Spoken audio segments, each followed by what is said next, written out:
Bienvenidos a La Plática, tu centro de información, tu centro de comentarios, tu centro de opinión.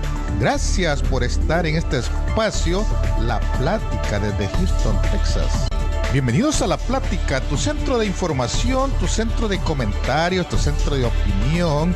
Gracias por estar en este espacio, La Plática desde Houston. Bienvenidos a La Plática, tu centro de información, tu centro de comentarios, tu centro de opinión. Gracias por estar. Bienvenidos a La Plática, tu centro de información, tu centro de comentarios, tu centro de opinión.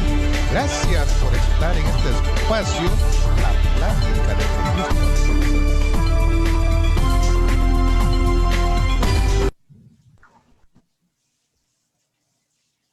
Amigos de La Plática, buenas noches. Es un gusto saludarlos a través de la frecuencia La Plática para Houston, Texas y todos los estados de la Unión Americana, Canadá, Australia, España, El Salvador, por supuesto que nos escuchan en el querido país de nuestro El Salvador.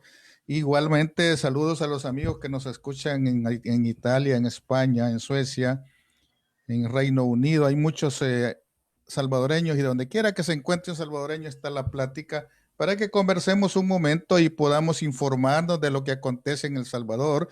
Tengo un invitado especial este día. Alex Núñez desde El Salvador nos visita en nuestros estudios. Para mí es un gusto recibirte en La Plática, Alex Núñez. ¿Cómo estás? Muchas gracias, Luis. Un placer estar contigo en esta plataforma muy importante. Pues un saludo cordial a mis compatriotas en el exterior. Sabemos que estamos en un momento muy difícil a nivel global y principalmente también aquí en nuestro país, una pandemia sobre la salud que definitivamente nos ha venido a cambiar hasta el estilo de vida. Y precisamente pues son de los retos que como humanidad vamos a seguir enfrentando, pues, pero para mí es un placer estar contigo y por supuesto poder conversar sobre temas de interés para nuestra población y principalmente pues poder, digamos, en sí intercambiar sobre puntos muy importantes sobre nuestro país.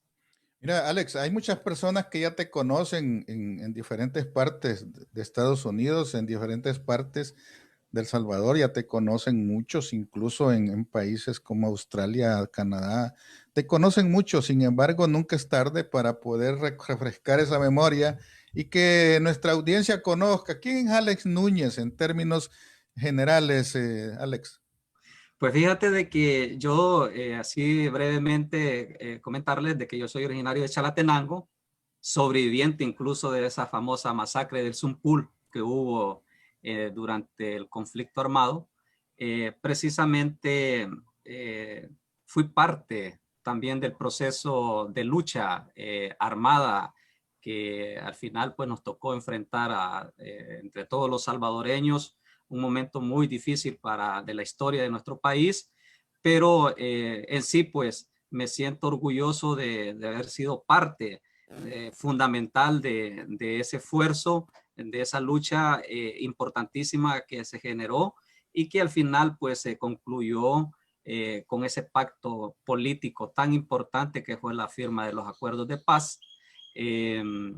Luego pues como parte de la inserción importante que tuvimos los excombatientes, que teníamos tres opciones, o sea, era quedarnos cultivando la tierra, seguir estudiando o integrar la nueva Policía Nacional Civil. Entonces yo opté por entrar a la Academia Nacional de Seguridad Pública y fui fundador de la Policía Nacional Civil, en la cual pues le serví alrededor de 7 a 9 años a la policía y que precisamente fue parte de los logros importantísimos de ese gran pacto político que fue los acuerdos de paz. Luego, pues, definitivamente involucrado en los diferentes esfuerzos de transformación social para nuestro país y posteriormente, pues, como todos los salvadoreños, me tocó emigrar hacia Estados Unidos y precisamente, pues, seguí trabajando en toda esa integración de conocer de cerca las luchas importantes sobre la defensa de los derechos del inmigrante y precisamente integrándome también en organizaciones de oriundo de que siempre hacen un aporte bien fundamental en el tema social hacia nuestro país. Entonces, y luego pues incluso en Washington fui secretario general del FMLN varios años. Hicimos un trabajo fuerte en la comunidad y posteriormente pues yo siempre he sido claro de que los procesos de reacomodo de la parte política y después de los acuerdos de paz que surjan instrumentos de participación ciudadana en ese mismo fortalecimiento de la democracia del país era clave. Entonces, a partir de ahí también pues hubo una vinculación bastante directa relacionado a ese esfuerzo que hoy todo el mundo conoce, lo que fue Nuevas Ideas. Precisamente yo estuve muy involucrado en ese proceso, en la cual pues se dieron toda una serie de situaciones alrededor de ese tema y alrededor de mi persona, que opté en su momento pues prácticamente hacerme a un lado por diferentes situaciones que se dieron y que hoy mismo queda reflejado también la manera como se está gobernando el país.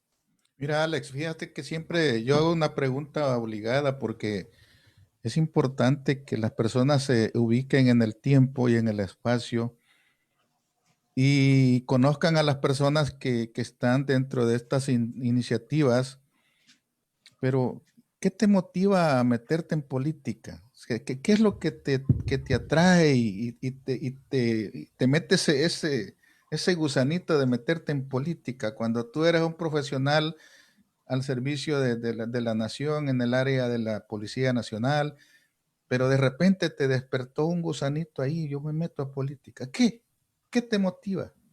Yo creo de que cada uno de los ciudadanos es responsable de definir y conocer realmente las limitaciones y los vacíos realmente de las políticas públicas que hay en beneficio de la mayoría de nuestra población.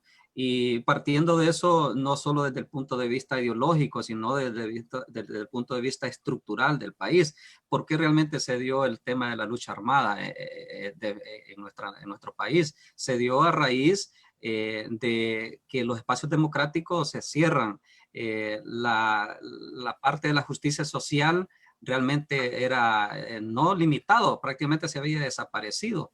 Definitivamente las políticas públicas tienen que ir diseñadas hacia ese camino de lo que es la justicia social, donde todos tengamos participación verdadera de los ciudadanos que representamos a una nación.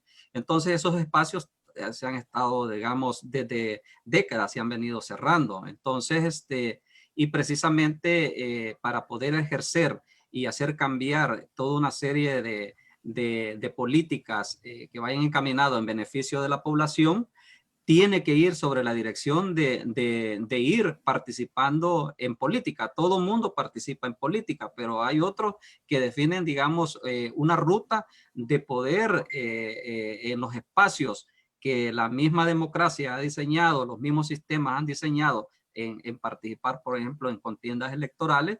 Es ahí donde realmente se puede ir ubicando en algunas posiciones para poder tener esa incidencia verdadera que se requiere. Entonces, pero hay otros políticos, hay otras personas desde el enfoque social que desde la incidencia organizativa pueden ejercer, digamos, un poder importante hacia el poder formal. Y yo creo de que eso ha sido uno de los elementos esenciales que yo he estado bastante vinculado. Yo nunca he ejercido un poder, digamos, desde ser diputado, desde ser un alcalde o ser, digamos, un concejal de una alcaldía, sino que ha sido más desde el punto de vista integrador social. Y yo creo de que esa parte es clave para poder ir articulando y ir dándole ese espacio a la ciudadanía que realmente lo que representa él en sus manos, que tiene un poder importante que puede definir la ruta correcta que quiere el país. Entonces,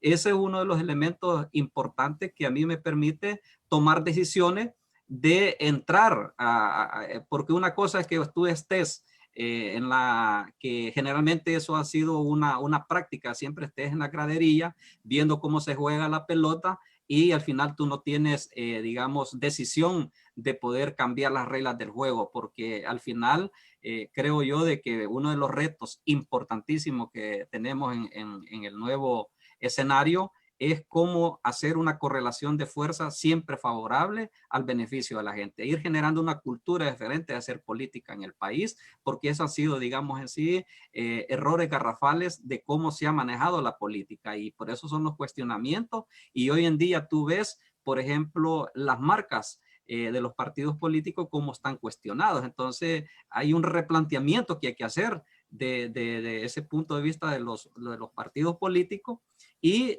por eso es necesario de que los movimientos sociales jueguen un rol importante en esa dinámica de poder hacer una reingeniería clave en cómo manejar realmente nuestro sistema político en el país.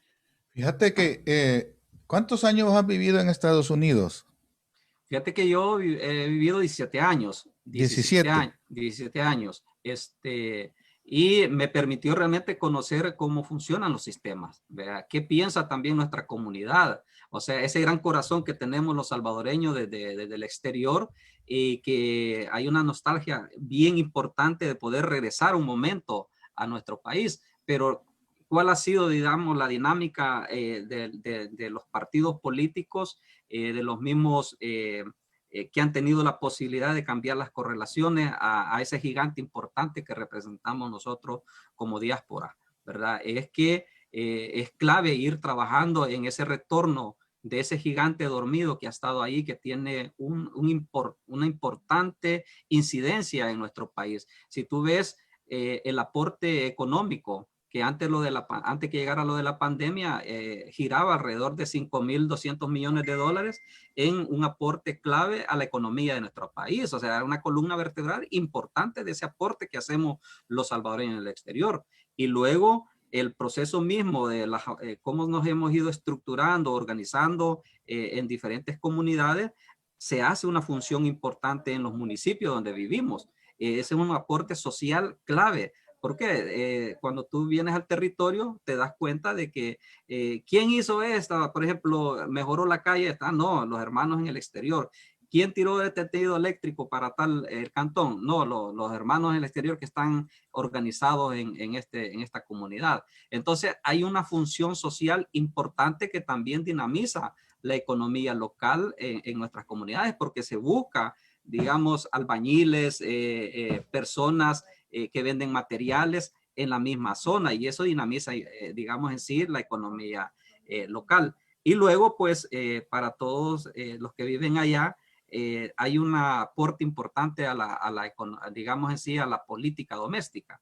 Ya tenemos delegados, tenemos senadores estatales, alcaldesas, que juegan un rol en la política doméstica importante. Y si ves desde el punto de vista privado, ¿cuántos ejecutivos que son salvadoreños que manejan grandes corporaciones? También es un aporte importante. Entonces, definitivamente nos ha permitido conocer en sí bien de cerca qué piensa el salvadoreño, o sea, pero qué le vamos a retribuir también cuando ese gigante dormido de toda esta gente que quiera retornar a nuestro país, qué es lo que el Estado le va a retribuir todo ese gran aporte. Entonces, tenemos que ir articulando una serie de leyes importantes que beneficien a nuestra comunidad. Y por eso es que en su momento, pues definitivamente dice que la historia se escribe con la audacia y con la decisión que cada uno de nosotros tome en su momento. Entonces,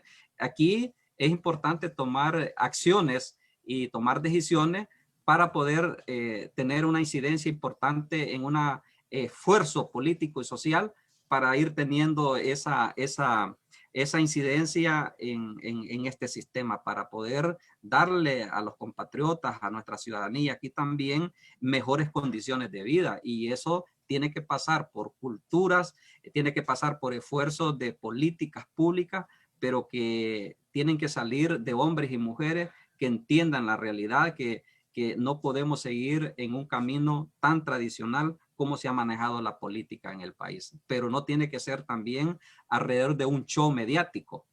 porque Luis, aquí cuando se habla del cambio generacional de la política, no es a raíz de un show mediático, de manipular a las grandes masas, sino de que yo siempre he manejado un tema que hay que reconocer un sector importante de una nueva generación de jóvenes, pero lo que tampoco no podés olvidar es el proceso histórico de lucha de lo que realmente este país ha pasado y que tenemos una democracia que lleva apenas 28 años, una democracia bastante frágil, pero que si este sector importante de jóvenes y la historia que tenemos como país hacemos un clic, vamos a sacar importantes liderazgos que van a ser muy responsables con la comunidad donde vive, con su municipio, con su departamento, y no decir así, poder manejar las riendas de un país, pero bajo esa responsabilidad del costo que hemos tenido que pagar los salvadoreños, pero que también entender que hay una nueva generación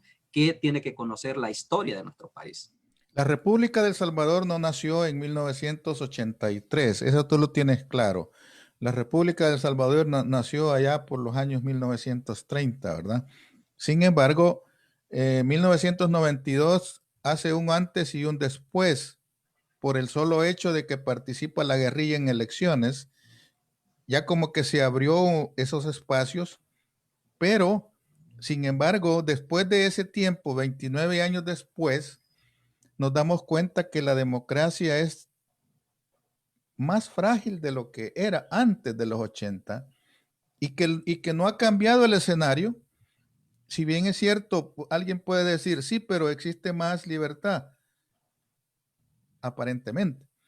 Pero si yo te pregunto, bueno, ¿y qué ha cambiado en El Salvador después de 29 años? ¿Realmente ha cambiado algo en El Salvador?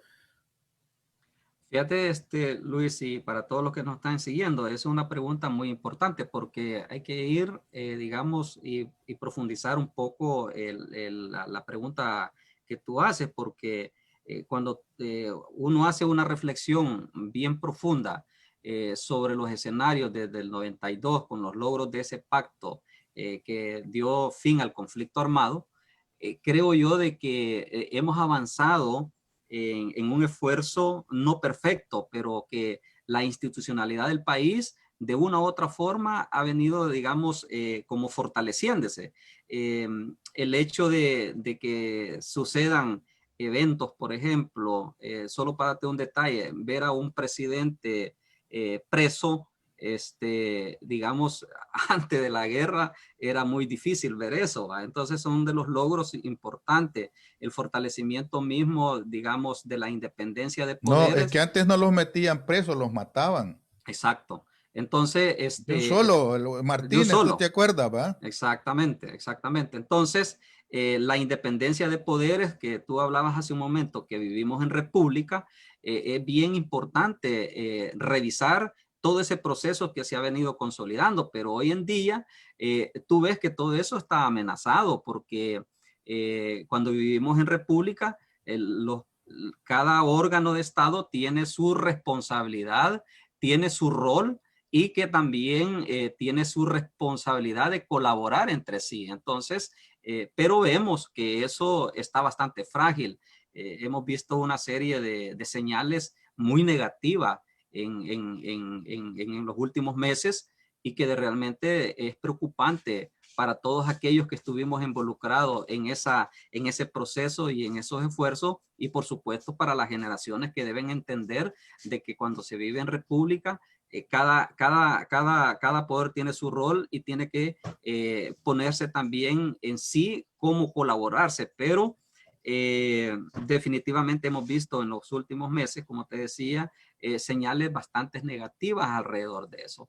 Y decirte de que las instituciones que aparecieron después de la firma de los acuerdos de paz, tal vez no queremos cómo han funcionado, pero esos son los logros importantes de ese pacto político. Entonces, lo que nos queda es que los liderazgos, los partidos políticos, los gobiernos, la ciudadanía, tiene que ir trabajando fuertemente para que eso se vaya consolidando. Entonces, y no permitamos que de un brochazo, solo porque a alguien se le ocurrió de que porque no me dieron esto, no me dieron lo otro, voy a intervenir la Asamblea Legislativa de una manera con militares, yo creo de que a esta altura de ese costo de 75,000 muertos que tuvimos durante el conflicto, creo que esta generación que andamos de los 40 a los 50 años, que estuvimos conocedores, estuvimos involucrados, otros no, pero vivimos ese conflicto armado, creo de que no queremos que se repita, porque eso fueron las señales iniciales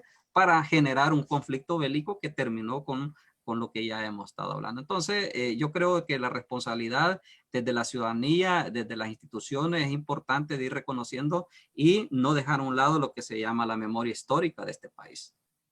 Imagínate que yo tengo memoria, tengo un poquito de memoria todavía, y yo estoy claro en una cosa. Los ciclos de partido son como unos, se le llama boom, unos boom históricos que generan una gran expectativa en la población. Yo me recuerdo del boom histórico cuando apareció el PDC y que solo había partidos tradicionales como el PCN y el famoso fraude del 72, y el PDC era la única opción alternativa contra los partidos oficialistas y y el PDC se levantó como ave y nadie lo paraba al PDC.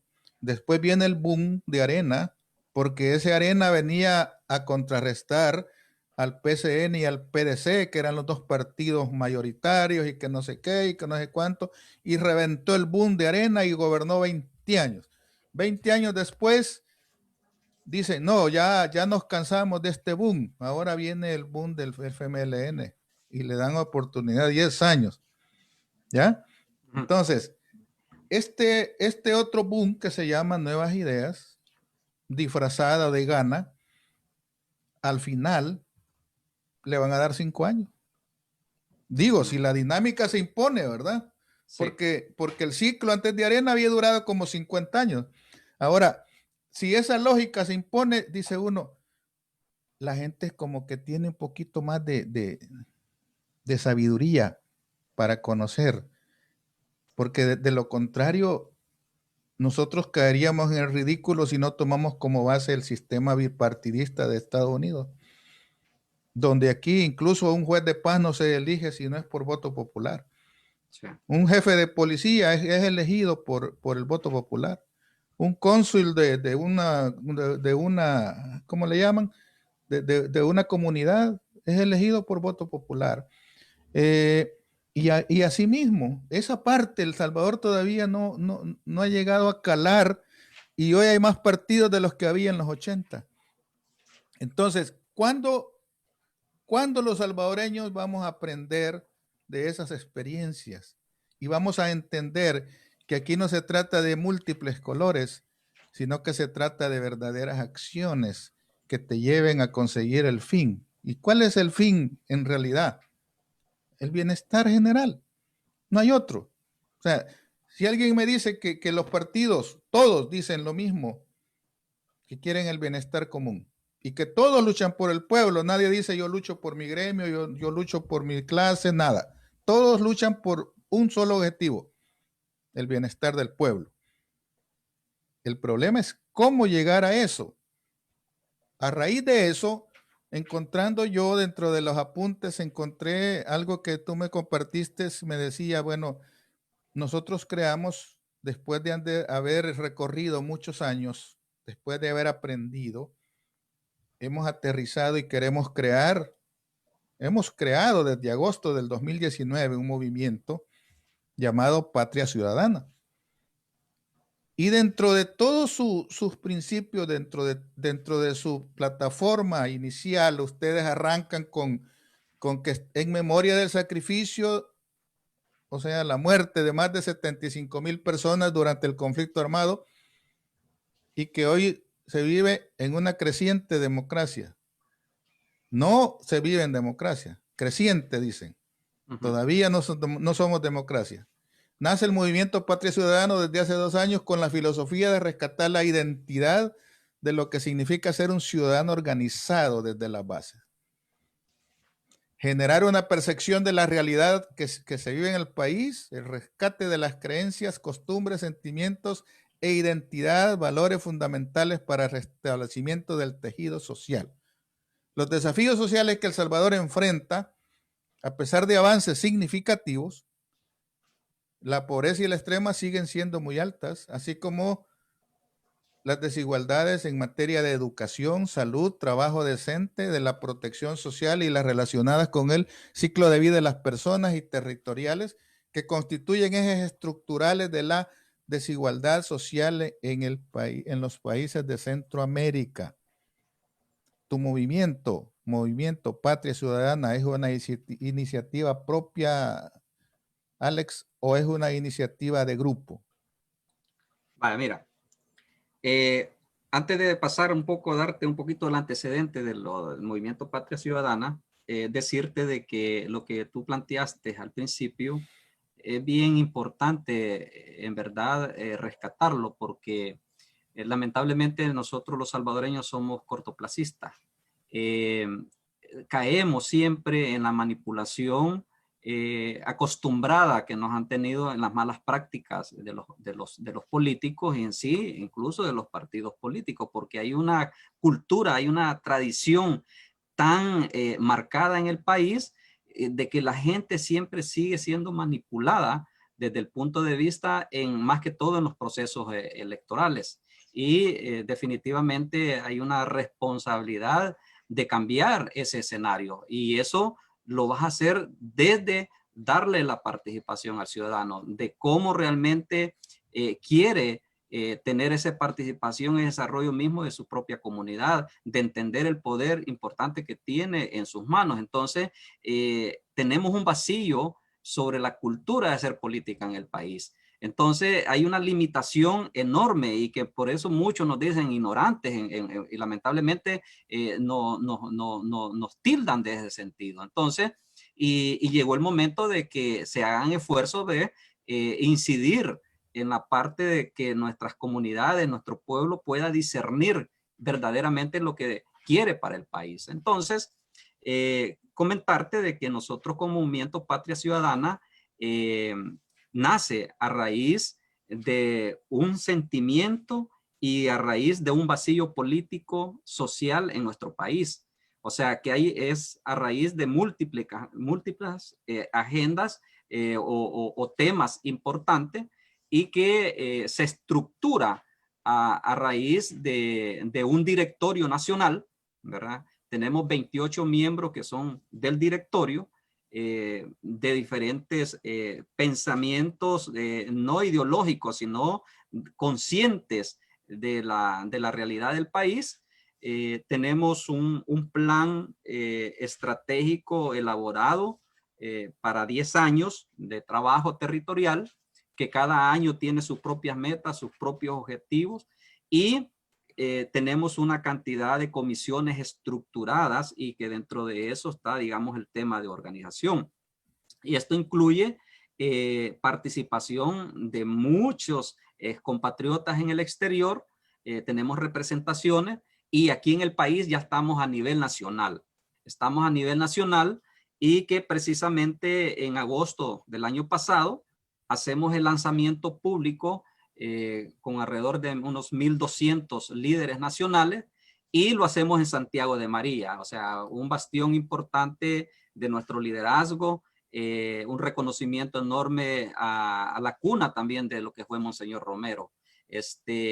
Tuvimos una cobertura muy importante de los medios de comunicaciones, personalidades que invitamos para que pudieran conocer de primera mano qué es lo que es Patria. Patria, nosotros lo bautizamos de esa manera porque definitivamente Patria lo representamos todos los salvadoreños en cualquier parte del mundo, ¿verdad?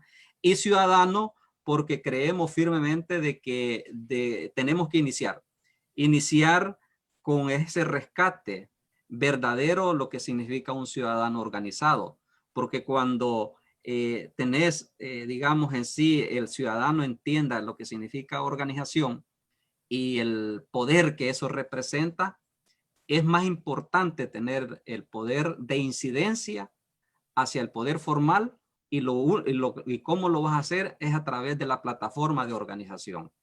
Esto significa de que nosotros nos hemos ido al territorio. Nosotros hemos retomado la fórmula aquella de las comunidades eclesiales de base, ir a convivir con nuestra gente y no solo a convivir, sino hacerlos partícipes realmente de las decisiones y de la estructuración en sí para poder avanzar en todo este esfuerzo. Decirte claramente de que los cuestionamientos han ido, hey, ustedes van a ser partido político. Nosotros hemos dicho de que la esencia importante de la conciencia social es mucho más para poder organizar y estructurar los esfuerzos.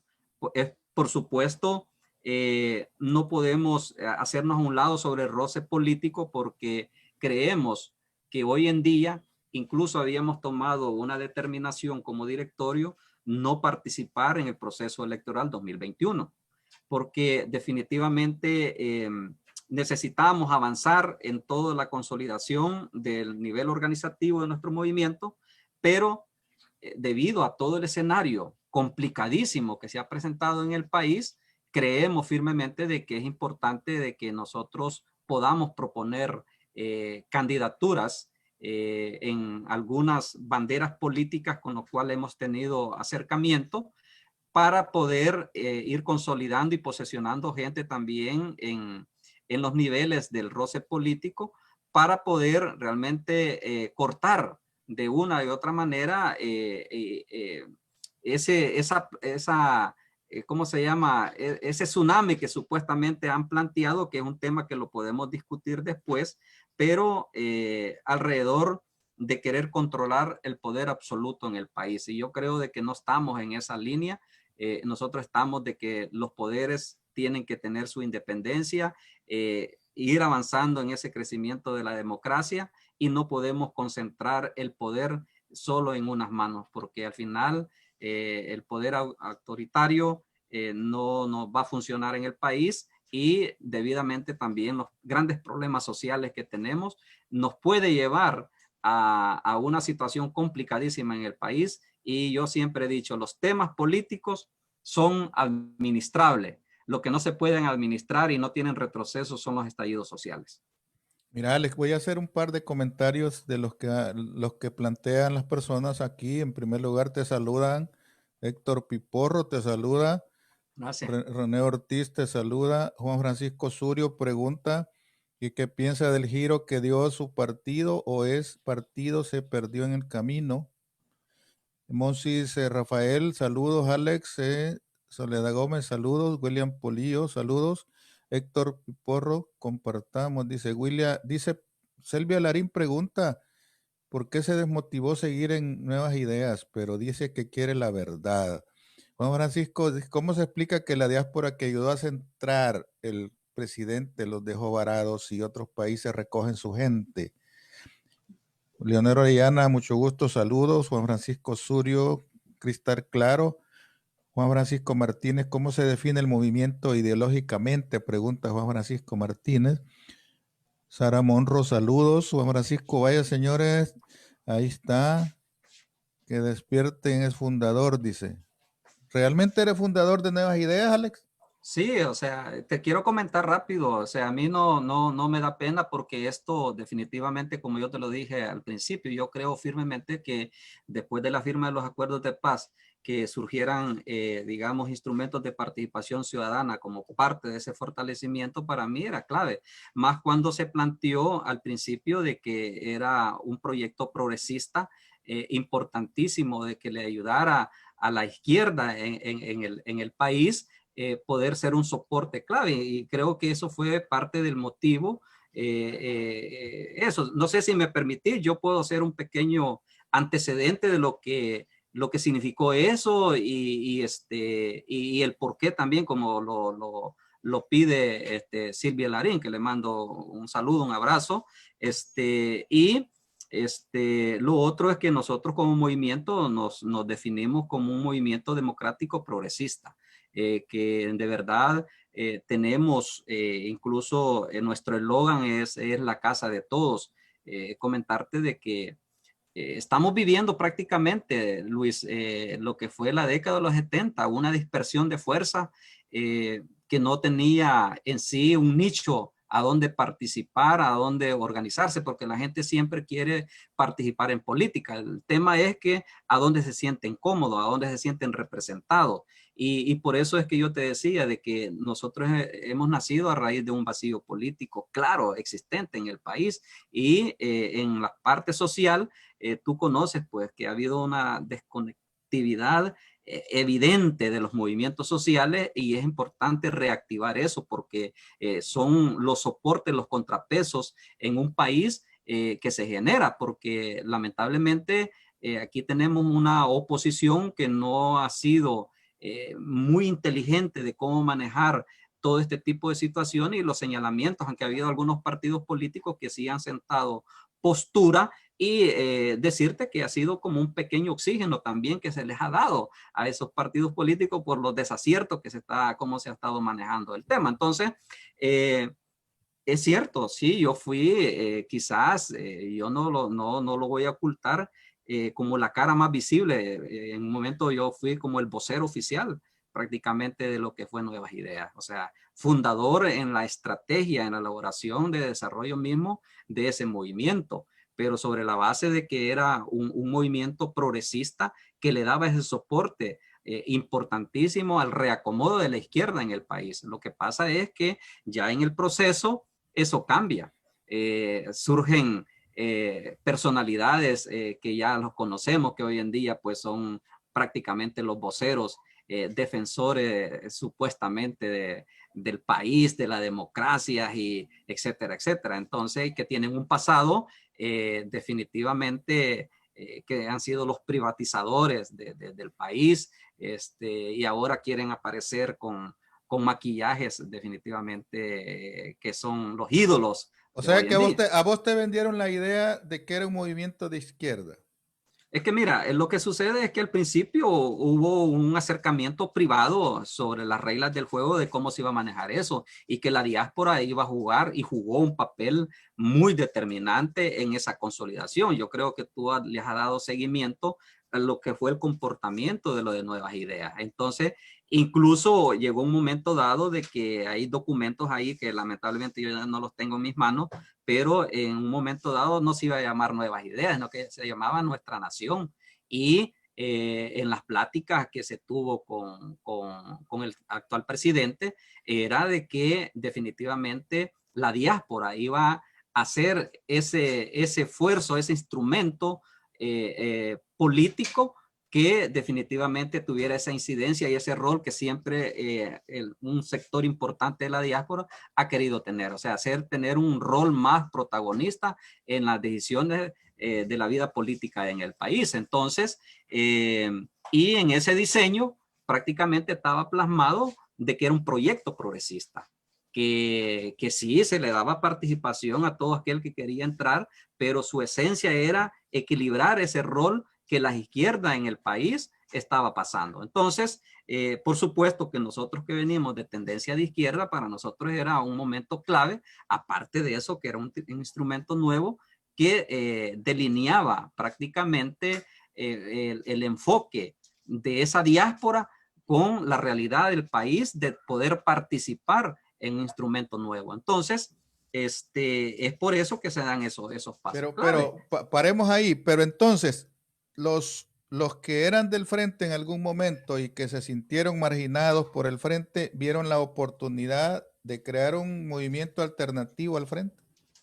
No, fíjate que no iba sobre alrededor de lo que era el frente, sino que era alrededor de ese vacío que la izquierda estaba experimentando el país, porque nosotros, tú lo conoces muy bien y tú lo sabes, de que el frente siempre ha liderado esa insignia de la izquierda en el país, pero no siempre ha sido, digamos, que solo por ser del FMLN tuvo nada más, o sea, solo el FMLN es de izquierda, no, hay diferentes sectores importantes que llenan ese enfoque de lo que significa ser de izquierda, no solo por estar dentro de una estructura partidaria del FMLN, era porque eras todo de izquierda, no. Entonces, era alrededor de un esfuerzo progresista clave que llevara, digamos, ese enfoque de darles ese soporte al país. Entonces, definitivamente lo que sucedió en el camino es que ya delinear e ir estructurando las grandes líneas estratégicas es donde se empieza a torcer.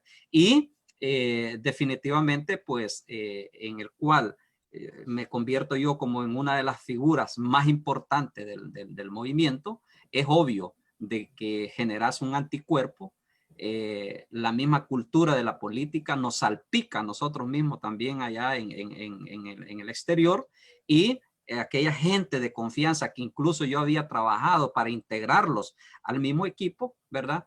Se genera en sí toda una serie de situaciones a la cual creo que fui la primera persona que pasé los ataques mercenarios más descabellados que se le pueden hacer a una persona, a un ser humano, por el hecho mismo de que por lo que tú representas o por lo que haces, porque hay un egocentrismo en los liderazgos, se empieza a generar toda una serie de situaciones en la cual yo soy sometido a una difamación fuerte, acusaciones, y a tal grado de que, te digo, fue una cosa terrible. En mi familia afectó muchísimo cuando nosotros, y principalmente yo, me había sacrificado tanto en la consolidación de ese esfuerzo, pero era obvio, había una manipulación clara de ese grupo, y que hoy ese grupo prácticamente quedó, que éramos los protagonistas, quedó desarticulado.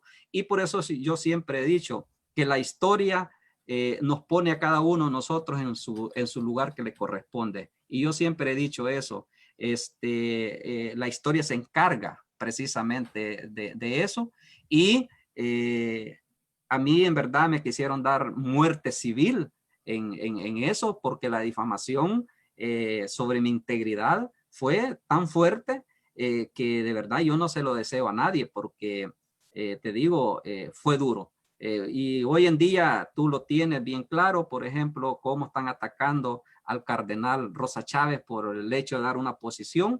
Es descabellado. Yo incluso posteé ahora, va, de que hemos retrocedido tanto que estamos regresando a la década de los 80, y ojalá que no vayamos a tener una sorpresa lo que le pasó a Monseñor Romero, porque los ataques de odio precisamente contra el cardenal ya sobrepasó ese ataque de odio. Imagínate al principio cómo me lo hicieron a mí, te digo, o sea, fue, y yo no tengo pena decirlo, yo entré hasta en una depresión terrible, porque yo decía, bueno, ¿qué es lo que yo he hecho de malo para que realmente me traten de esa manera? Pero no Entonces, solo te trataron a ti así, sino que a otros también los han tratado peor, ¿verdad?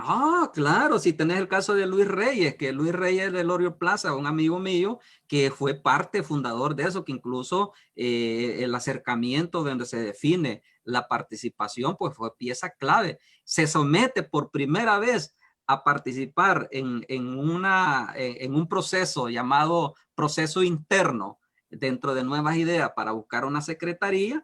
Puya, y lo que termina es prácticamente un ataque descabellado, personal, fuerte, fuerte, y que son mal agradecidos porque el aporte que Luis también ha dado, no solo desde el punto de vista económico, sino que también de lo que él representa emblemáticamente, o sea, no se le hace eso a nadie. Pero Entonces, ¿cómo te explicas, Alex, te paro ahí, ¿cómo te explicas que personajes nefastos en la realidad salvadoreña, como Walter Arajo, tienen un lugar especial en Nuevas Ideas y él ni siquiera fue parte de los inicios? ¿Cómo podemos explicar nosotros si hay algo ahí como le llamamos nosotros mano negra o qué? sí, eso es lo que yo te explico a ti. Por ejemplo, lo que te dije hace un momento, cómo se fue torciendo ese enfoque. Y ahí es donde está el olfato político. O sea, una cosa es lo que me generan a mí desde el punto de vista personal de ese ataque de información, y otra cosa es tener ese olfato político hacia donde íbamos. Te cuento así rápido, de repente hicimos un evento, en ese evento donde Nayib Bukele tiró aquella noticia cuando dijo que el país no tenía presidente. ¿Te recuerdas de lo del profesor Salvador Sánchez Serén? En ese evento, que incluso ahí están los archivos. Yo hice la exposición porque yo hacía el mensaje de la diáspora, o sea, el discurso yo lo daba. Pero Y eso le cuando, costó la expulsión, ¿no? exactamente, entonces, cuando en ese momento se da el discurso, yo veo de que entra Walter Araujo y se sienta a la par de Luis Reyes en primera línea, y eso incomodó incluso hasta la cuñada ¿cómo se llama? De Nayib, Arena Ortega, de cómo era posible que Walter se había ido a sentar a la par de las figuras y que eso generaba una cuestión negativa, pero y después se fue dando todos esos acercamientos y bueno, entraron en una relación con Luis Reyes y en verdad no sé cómo lo están manejando hoy en día, pero aparecieron personajes como él y después pues, Neto Zanabria, otro montón de gente allí de que en verdad para el movimiento representaba en sí restarle esa credibilidad y es ahí donde realmente se empieza a generar aquella cosa. Entonces, Mira, pero Alex, ¿te falló el olfato a ti ahí o realmente fue algo así circunstancial? no, por eso te digo que a mí me sorprende cuando yo veo esto, no, esto lleva un objetivo. Y ese objetivo es precisamente lo que estamos viendo hoy en día. O sea, Ahí empezaste a sospechar que había algo detrás, claro, claro. Y que es no era allí la donde idea, no era la idea no era la original. idea, no era la idea original, porque te digo, la idea original principalmente de los grupos de nuevas ideas en Estados Unidos y lo que nosotros habíamos creado aquí en el país, te lo digo, era un proyecto puro de participación ciudadana. Lo Así que se los pasa, vendieron. exactamente, pero lo que te quiero decir es que nosotros estábamos dentro de todas esas discusiones, pero se empiezan a dar malos señales. Por ejemplo, cuando se dice de que el partido que se estaba formando, Nuevas Ideas, iba a ser el 80% que iba a ser de la diáspora y un 20% de El Salvador, se hace todo una serie de esfuerzos y de repente, de la noche a la mañana, pegan el telefonazo, miren, vénganse los fundadores y que ya tenemos esto, y cuando la gente viene aquí, que los que pudieron agarrar avión y venir y todo eso, van viendo de que todo eso ya estaba articulado, ya todo, las comisiones estaban dadas, le dieron unos ahí por relleno a la diáspora, todo estaba cocinado ya, o sea, y eso significó para mí también otro revés importante y una señal negativa, porque sí, la diáspora había aportado económicamente de una manera impresionante y que se fue como barril sin fondo. ¿Por qué? Porque había toda una serie de situaciones. De repente, un emisario le pedía al referente allá de Houston y le mandaba dinero para tal actividad. Ese mismo referente le llamaba al de Boston, le mandaban también. Ese mismo referente le llamaba al otro de Los Ángeles, le mandaban también para la misma actividad. Entonces, así fue una mala práctica de que, de verdad, desde allí se empezó a generar también una manipulación enorme, descabellada, a raíz de lo que realmente tiene ese corazón la diáspora, ¿no? Aclárame algo, cuando hablamos de que para constituir un partido se necesitan 100 fundadores, de esos 100 fundadores, ¿cuántos siguen vigentes? ¿Tienes idea? Fíjate, fíjate de que a esta altura no tengo mucho la idea. Lo que te puedo decir es que varios no existen ya. Varios ya reflexionaron. Eso es como que yo te planteé ahorita eh, que el presidente ganó con 1.400.000, digamos, votos, y que eso representa un 33, un 35% de la votación bruta aquí en el país, que ha sido una de las más bajas que se ha tenido, digamos, en los últimos años. De eso, yo te lo digo con certeza, con todo este manejo o mal manejo que se ha venido dando y se ha venido presentando, principalmente te digo que se ha perdido de esos mínimos unos 350.000 votos, ya no están en sus bolsillos. Por mucho que se quiera maquillar, por mucho que se quiera decir, la gente está reflexionando a raíz de una serie de eventos, ¿verdad? Que pone en riesgo un montón de intereses del país y que definitivamente que te vendieron también, como decimos, como una espuma en la manipulación mediática, y que hoy en día pues la gente tiene esa responsabilidad de ir analizando, o sea, eso que hablan del 97% es totalmente falso. Nosotros andamos en el territorio, nosotros conocemos de cerca de qué es lo que siente, qué es lo que piensa el ciudadano. Y yo siempre he dicho que una canasta o un regalillo que le lleves a un ciudadano que lo necesita, no está sobre la base que ahí vas a tener una lealtad. La lealtad se genera a raíz de un trabajo de conciencia y de entender lo que significa un proyecto político. Te voy a plantear una pregunta concreta que quiero que me la respondas con unas alternativas. Roberto Castro pregunta algo bien importante que me parece que debes de responderlo así, en una forma sí o no. Si quieres ahondar, lo haces, si no, no. Dice que si tu movimiento promueve, ojo, la democracia participativa o la representativa. Es la participativa. Es la participativa porque mientras el ciudadano tenga, digamos en sí, el derecho y el deber que tenemos de abrir los espacios de participación ciudadana, es lo que nos va a consolidar, porque la representativa se puede dar también a raíz de los esfuerzos que hagas, de ese trabajo importante en esa plataforma de representar y de llevar líderes claves que entiendan que necesitas una cultura diferente de hacer política, que te vas a enfrentar a una serie de situaciones que el mismo sistema ha sido diseñado, pero si no iniciamos con algo, definitivamente estamos. Entonces, por eso es que nuestro esfuerzo está encaminado a esa participación ciudadana. Eso implica modificar el código electoral, ¿no?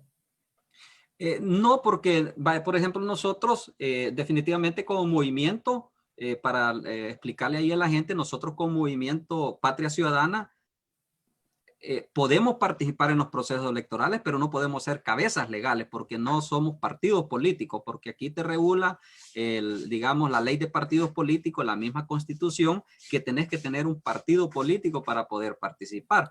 Pero nosotros lo que estamos haciendo es generando esa plataforma importante de organización, y comentarte pues que nos hemos convertido como la novia en vitrina, pues que todo el mundo nos quiere.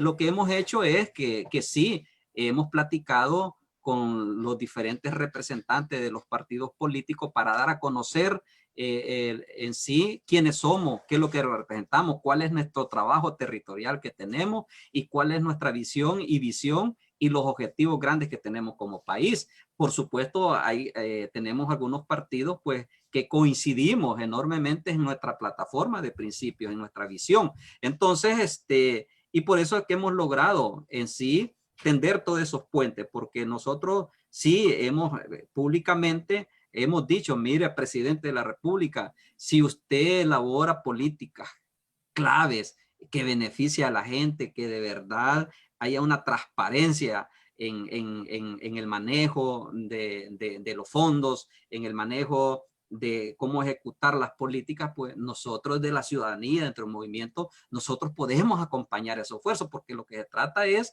no generar una decisión en sí, de seguir abonando a un roce de conflictos políticos, sociales en el país, porque ya estamos cansados de eso, sino que tenemos que ser propositivos pues, en nuestra visión, en nuestros planteamientos, porque al final no es alrededor de una persona, es quién pierde, pues, quién pierde la democracia, pierde el país, y por eso es que hemos dicho, si hay políticas públicas de verdad van a beneficiar al pueblo, nosotros vamos a hacer eso, pero también desde la ciudadanía estamos en la obligación de hacer el fiscalizador de un montón de errores y de retrocesos que está teniendo el país. Y nosotros sí hemos dicho bien claro, aquí ha habido violación, con esto lo de la pandemia, ha habido violación a los derechos fundamentales del ciudadano, y que se ha querido maquillar desde una cuarentena obligatoria y desde una ley de emergencia, muchos, digamos, derechos que tenemos como ciudadanos. Por supuesto, estamos conscientes que estamos ante una pandemia mundial y que cada uno de nosotros y el Estado tiene la responsabilidad de brindar los apoyos correspondientes, pero que también cada uno de nosotros los ciudadanos tiene que poner de su parte. Entonces, eso no es cuestionable de tomar medidas, pero lo que no se puede permitir es que el mecanismo, cómo se ejecutan esas medidas, que son atentatorias con las libertades que hemos luchado, ¿verdad? Entonces, y eso es lo que realmente nosotros estamos haciendo como movimiento también. Estamos educando a nuestra gente. Le estamos diciendo, miren, usen la mascarilla, usen, lávense las manos. Lamentablemente en San Salvador hay hasta 15 días que no cae el agua, ¿verdad? ¿Y cómo le vas a estar exigiendo a la gente? Entonces que compre su jabón. Pero estás casi 90 días en cuarentena obligatoria, y la parte económica, el bolsillo de los que salen casi 1 millón de personas a buscar el sustento diario, es bien difícil, que no tienen ni para siquiera comprar un jabón gel para tenerlo. Entonces, son de las contradicciones que realmente eso está pasando. Y lo otro es el manejo transparente de los fondos, porque no se trata de que te vamos a dar 1.000 millones, 2.000 millones y no vas a dar, digamos, reportes claros, pero informes verdaderos, no una paginita que diga, porque te quiero llevar al otro tema. ¿Por qué crees que hoy últimamente salió el tema de Coqui Aguilar? Con el tema de las compras de mascarilla, de productos médicos y todo, es a raíz de un informe mismo que presenta el Ministerio de Salud a la Asamblea Legislativa, donde se ve el cuestionamiento, donde dice, $200,000, $250,000 en compra de esto. Sí, pero tiene que venir detallado, ¿verdad? Tiene que venir realmente dando todos esos detalles. No puedes poner un precio unitario. ¿Quiénes compitieron en eso? Entonces, hay toda una serie de elementos que realmente nosotros estamos desde el movimiento Patria Ciudadana dándole seguimiento a todos esos temas. Representativa significa que no te pueden cuestionar en el sentido de que dicen, si quieres ser fundador, tenés que poner $2.500. Una señora de las que tienes dentro de tu grupo, de las ADESCO, posiblemente madre soltera que vende en el mercado, no tiene dinero. ¿Y cómo puede tener oportunidad para ser parte de tus fundadores si le estás diciendo que tiene que pagar un dinero? Es decir, la representatividad, eso es una cosa que va más parte en la parte electoral, pero la participación es dentro de la democracia del movimiento. Esa parte ustedes la han manejado ¿cómo? Es que mira, te quiero aclarar eso. No sé por qué apareció ese monto ahí. Cuando se iba a hacer lo del partido Nuevas Ideas, generalmente, tradicionalmente, aquí en el país, lo que hacen es que se juntan 2 o 4 personas y para fundar un partido político se necesitan alrededor de $200,000 por todo el proceso de recolección de firmas, etcétera, etcétera, etcétera. Entonces, se juntan 4 personas y dicen, hey, pongamos $50,000 cada uno, busquemos a 100 personas, Juan Pérez, que el otro aquí, que el otro allá, y se llena ese requisito, etcétera, etcétera. Entonces, en Nuevas Ideas, cuando se plantea y que iba a tener la oportunidad que la diáspora iba a manejar el 80% de los fundadores, se planteó en el equipo que habíamos estructurado de que lo mejor era de que esas 100 personas o de las 80 personas, que del lugar que 2 o 3 personas pusieran $50,000 cada uno, que cada uno de los fundadores pusiera $2.500 como parte dueño del partido.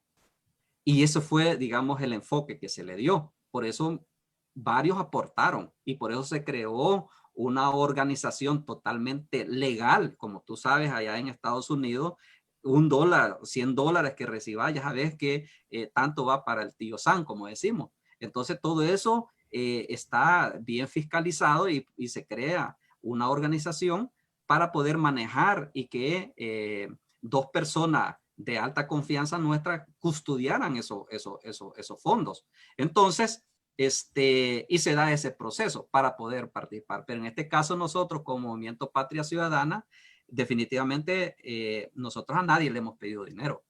Te quiero decir de que el esfuerzo que hemos hecho es admirable, y por eso yo decía hace un momento de que no es lo mismo generar una conciencia verdadera alrededor de un proyecto político y que le pongas una dirección correcta, ¿verdad?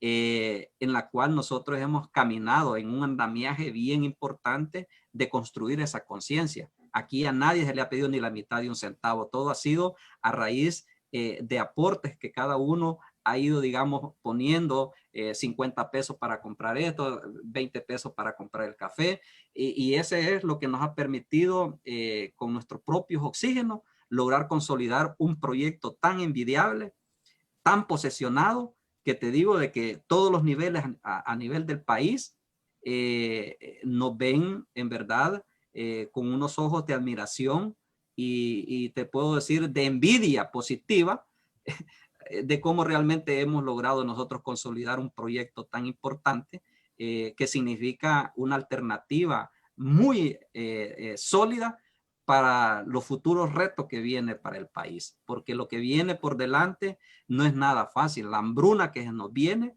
no es sencilla. El tema económico, ya estamos claros de que el 40% de las remesas en el país, según un informe de las encargados de dar esos reportes, un 40% de remesa ha bajado. Sabemos que en Estados Unidos se ha perdido prácticamente 35 millones de gente que está desempleada. Eso va a tener un impacto importantísimo en el país. Aquí se han perdido alrededor de 400,000 empleos. El Banco Mundial ha tirado un informe de que va a haber entre 600 y 800,000 nuevos pobres aquí en el país.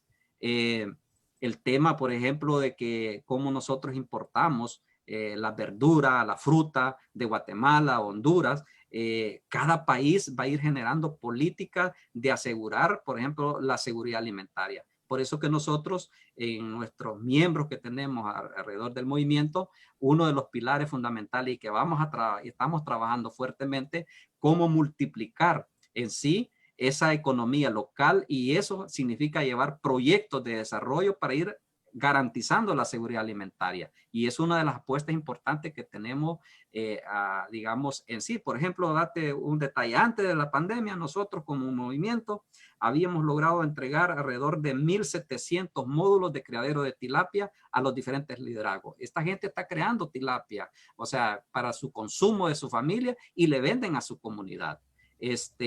Lo mismo también con el criadero de cabras. Por ejemplo, hay a varias familias, alrededor de 300, 400 familias, les han entregado eso para que puedan multiplicarse. Entonces, hemos ido generando toda una serie de esfuerzos encaminados para garantizar en sí la seguridad alimentaria de nuestra gente. Pero eso hay que multiplicarlo, hay que ampliarlo de una manera importante, porque la hambruna que viene en el país no es nada sencillo. O sea, esto es el principio de lo que estamos viendo. Mira, si tú vas, yo anduve el fin de semana apoyando con la entrega de unos paquetes que habíamos hecho unos esfuerzos con algunas asociaciones, incluyendo la misma gente de la NEP, que nos apoyó con algunas canastas para llevarle a gente que en verdad, chica, en sí lo necesita. Entonces, cuando venía por la litoral, después de San Marcos Lempa, para muchos conocen, desde ahí, impresionante hasta San Marcos, llegando aquí a San Salvador, toda esa carretera litoral, la cantidad de gente afuera con la bandera blanca. Y definitivamente no es una broma. La gente ha estado 90 días prácticamente en una cuarentena obligatoria, que el impacto directo es inevitable. Mira, siguiendo con la pregunta que hace Roberto Castro y por qué es importante lo que él plantea, yo te pregunto, y él dice, mejor dicho, que si tu movimiento habla de una economía dinamizada por el mercado o por el Estado. No, yo creo de que ahí tiene que haber una combinación, porque lamentablemente el productor siempre es el que hace el esfuerzo, ¿verdad? Y al final el que comercializa es el que se lleva la ganancia. Y en este caso, nosotros le estamos empujando a nuestros miembros.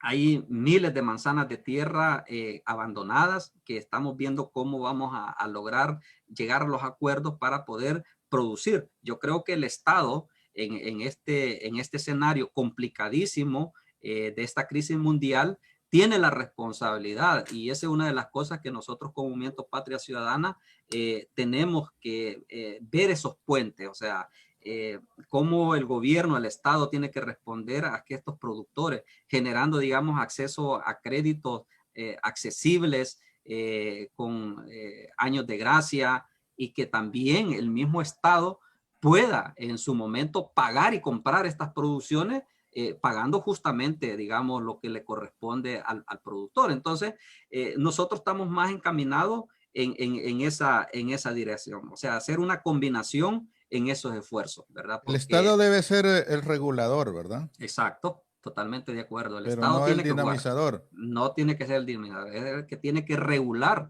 esos para esfuerzos. evitar abuso, ¿verdad? Es Otra correcto. pregunta que hace Roberto Castro es, ¿promueven la dolarización o una moneda propia? Es que mira, yo creo de que, y eso son de las responsabilidades que tienen los políticos anteriores, y lo que tú hablabas, Walter Arajo estuvo en ese proceso de la dolarización, ¿verdad? ¿Pero es Y factible una moneda propia en El Salvador? yo creo de que en este momento, acuérdate que los mercados financieros a nivel internacional son complicados, porque definitivamente se someten a donde ven, digamos en sí, una seguridad de la moneda. Entonces, en este momento en el país, generar, digamos, un cambio de moneda, de verdad sería una situación tan complicada, No es porque factible, no es factible, no es factible en este momento, porque ni definitivamente recomendable, ¿o sí? yo creo que sería interesante ir viendo el comportamiento así de lo que es la recomposición y de esa transición económica mundial. ¿Qué significaría eso? Entonces, lamentablemente nosotros somos dolarizados, dependemos, y que de lo que yo te decía hace un momento, del 40% de las remesas han caído. Entonces, eh, es un poco complicadísimo sobre ese valor y cuánto sería la inflación que eso generaría en el país. Pero yo digo de que una de las cosas es que también la independencia soberana de cada país también reside también en el manejo de tu moneda. Entonces, y sería importantísimo ir viendo los comportamientos y los análisis también sobre cómo se va a ir generando a raíz del comportamiento del mismo consumidor, porque estamos ante una situación tan complicada que hoy gastarte un dinerito que vos tengas ahí lo vas a pensar, digamos, varias veces, porque lo que aquí se ha infundido, por ejemplo, en el tema del manejo del COVID-19, es una cuestión apocalíptica. Pero Y fíjate, que fíjate, fíjate qué importante tocar este tema, porque si tan buena fue la dolarización, ¿por qué ningún país de Centroamérica ha replicado el modelo? es correcto, es O que sea, esa es ¿por es qué? la ¿Por misma qué? pregunta. Si vos que sos consciente de que lo que compras aquí en Estados Unidos es incluso más barato que lo que pagás en El Salvador, hoy que vivís allá te das cuenta Uh -huh. qué tan caro es un producto importado por el efecto dolarización. Es bien difícil que nosotros no nos traslademos al antes del dólar. Uh Es -huh. bien difícil que no tomemos en cuenta que el poder adquisitivo nuestro en El Salvador se perdió en un 40% al hacer números reales. Entonces, sin embargo, ese es un modelo que se tendría que revisar, pero ustedes no le apuestan por el momento a eso, ¿verdad? Son parte de lo que nosotros como movimiento, desde el movimiento social, definitivamente vamos en ese proceso de ir viendo y asegurando cosas que le beneficien digamos, al ciudadano, porque lo que tú acabas de decir impactó. Si, recuérdate de que antes el cambio de moneda era 8.75 y tú ibas al mercado, lo que te costaba, digamos, un colón, ahora te cuesta dos y algo de dólar. Entonces, Los compatriotas salíamos ganando en el cambio de la moneda. totalmente de acuerdo. Salíamos ganando porque en ese entonces yo me recuerdo que el dólar valía 5 colones. Y Sí, no llegó a de un, 8.75. y de un solo sopapo en el 2001 dijeron, ahora el dólar vale 8.75. Sí, Ahí automáticamente perdiste 40% de tu poder correcto. adquisitivo. Eso fue un real. Otra pregunta dice, ¿ustedes promueven programas de ajuste estructural o en una economía planificada? Es que yo creo de que eso definitivamente tiene que ir encaminado sobre la realidad que tiene el país.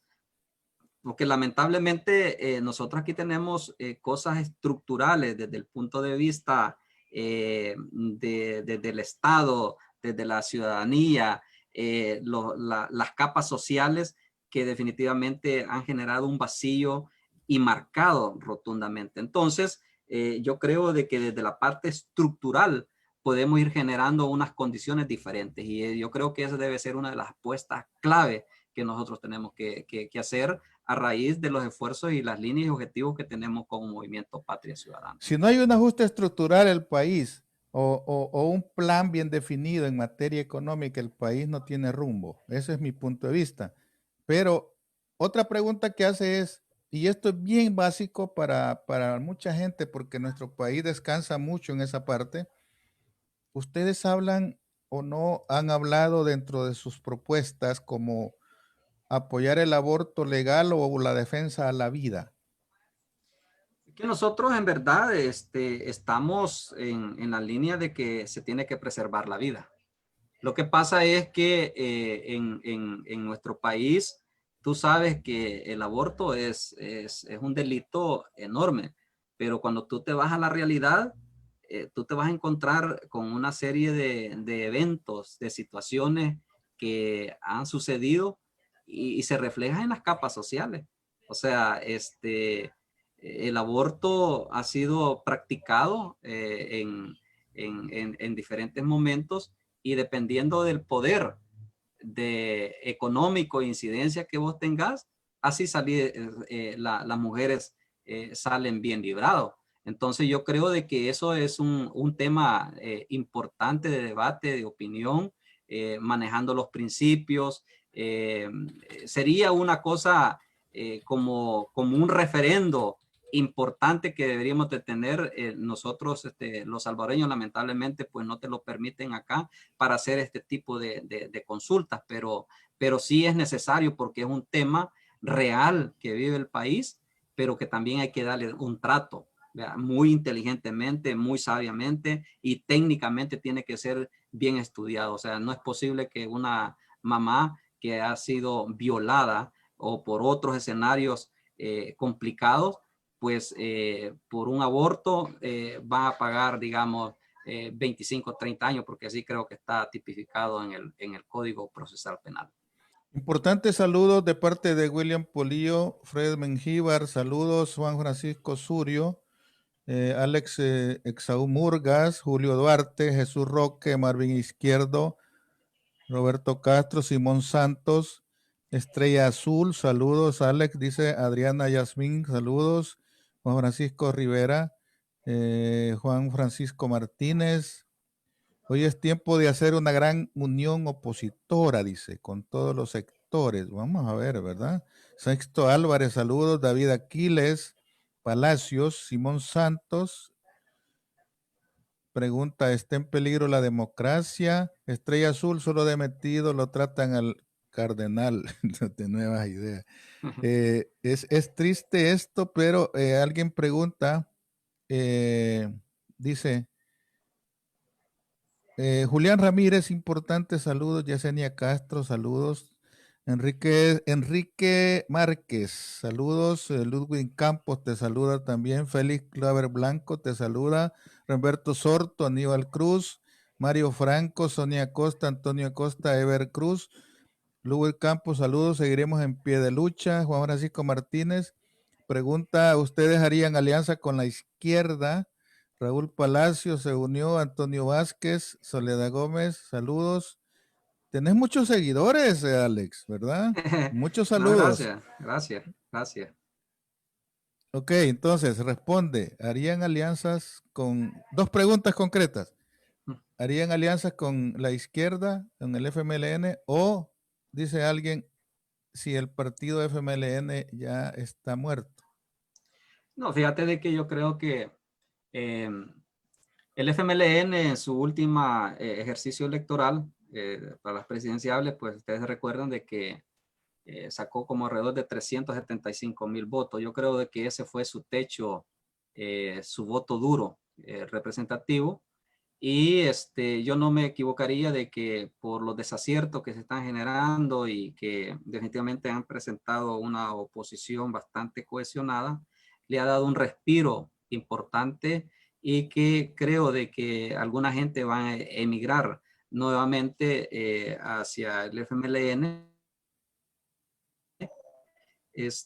Igualmente en algunas políticas creo que tienen la oportunidad de poder replantearse y poder nuevamente atraer ese voto clave. Y luego pues tenés un 35% disperso que está ahí y es donde nosotros donde entramos a trabajar con todos estos esfuerzos para ir consolidando alternativas positivas desde los movimientos sociales y que definitivamente respondan al nuevo reto que tenemos. Y lo otro es que yo no miraría eso, desestimar hacia un partido político, a una fuerza política y que se mantenga un ataque permanente de querer acabar con nuestro sistema político de los partidos políticos. Yo creo que no es nada saludable. Tiene que haber peso contra peso para poder fortalecer una democracia en el país. Y lo otro es que sí, decirte de que en los acercamientos que nosotros hemos tenido, hemos coincidido con algunos partidos políticos y lo bueno del movimiento es que los liderazgos y de algunas figuras que nosotros estamos proponiendo como candidatos han logrado consolidar un trabajo territorial muy importante. Entonces, sí, en el FMLN nosotros hemos inscrito a algunos candidatos que van a participar en internos, ojalá que logren quedar. Así en otros institutos políticos estamos haciendo, estamos también celebrando algunos protocolos de entendimiento, porque al final lo que se trata de esto es que yo siempre he manejado que la inclinación ideológica es importantísima alrededor del ser humano, porque eso define mucho, digamos, y enriquece mucho tu personalidad, tu forma, tu persona, porque no hay que olvidar de los principios de donde uno viene, saber de todos los procesos que eso viene, pero también entender que hay una realidad complicada a nivel global y principalmente en nuestro país, donde nos da la posibilidad que a veces, tal vez con aquella persona que no comulgamos ideológicamente, pero sí hay temas de país con la cual podemos tratar, podemos coincidir y desde ahí podemos trabajar. Entonces, nosotros estamos en esa ruta de generar esfuerzos combinados para poder responder 2021, pero más que eso, trabajar en un proceso a largo plazo de ir generando, digamos, en sí, una manera, un enfoque diferente de generar bloques de participación ciudadana que responda en sí a una oposición muy inteligente y que desde ahí se pueda generar también una serie de incidencias para ir cambiando de cierta manera algunas reglas del juego. Vos sabés que el actual presidente jugó mucho con los estribillos, jugó con aquella frase famosa que le llevó muchos réditos y le llevó mucha gente diciendo que ellos no eran los mismos de siempre. Un año después nos damos cuenta que efectivamente no sirvió ese eslogan. ¿Por qué? Porque el partido está lleno de los mismos de siempre. Ustedes como movimiento, ¿cómo pueden filtrar y evitar que su movimiento se convierta en un reciclaje de personas que en lugar de beneficiarlos, los van a dañar internamente? Fíjate que ese es un riesgo que definitivamente tenés que pasar, pero yo creo de que eso está sobre la base de cómo vos has consolidado, digamos, o has diseñado los objetivos, los principios y los mecanismos que no puedes excluir a nadie, pero que definitivamente te genere una serie de elementos que te va dando esa pureza. Y por eso yo te decía hace un momento, nosotros automáticamente se han depurado un montón de gente de que, primero, no, estamos con ustedes y a ver qué es lo que conseguían, va a ver dónde aparecía dinero, o lo otro, intereses propios de cómo manipular un proyecto. Entonces, cuando se topan con esas barreras que automáticamente tú has construido alrededor de la conciencia de generar esa condición que lo que tú estás haciendo, de verdad crees en ese proyecto. Entonces, eso mismo prácticamente le da la espalda y mejor se van. Y no te quiero decir de que el riesgo no puede estar latente, pero ahí va a depender también de los liderazgos que tú vas construyendo. Y por eso es importante el tema de la conciencia, de una nueva cultura de hacer política, porque ¿para qué te vas a amarrar las botas y caer en lo mismo como lo practicaba el presidente? Pues aquí decía que habló tanto del nepotismo y atacó a los gobiernos anteriores y al gobierno saliente. Y si tú vas a ver ahora el gran árbol que está ahí de hermanos, amigos, cuñados, o sea, es todo tan sorprendente que de lo que decía, en verdad quedó eh, para la reflexión de cada uno de nosotros. El tema de la transparencia también, de cómo manejar, digamos, los fondos públicos, es otra cuestión de está totalmente cuestionado. Entonces, definitivamente, lamentablemente, nosotros estamos en ese juego. Y ¿Sabes como, por qué yo no haría un partido político o un movimiento? Porque yo le pondría un filtro de esos así como cazabobos, ¿va? uh-huh. De esos filtros cazabobos. Ok, tráigame su constancia de antecedentes, tráigame sus referencias escritas, 3 personas honorables que lo conozcan. Y eso molesta al principio, pero te garantiza que la persona sienta que lo estás controlando, sienta que lo estás vigilando y que no vas a ser juguete de él. Porque al final no se trata de hacer números. O sea, Uh-huh. no se trata de cuántos feligreses me lleguen. No, no se trata de eso. Se trata de que poco, pero bueno.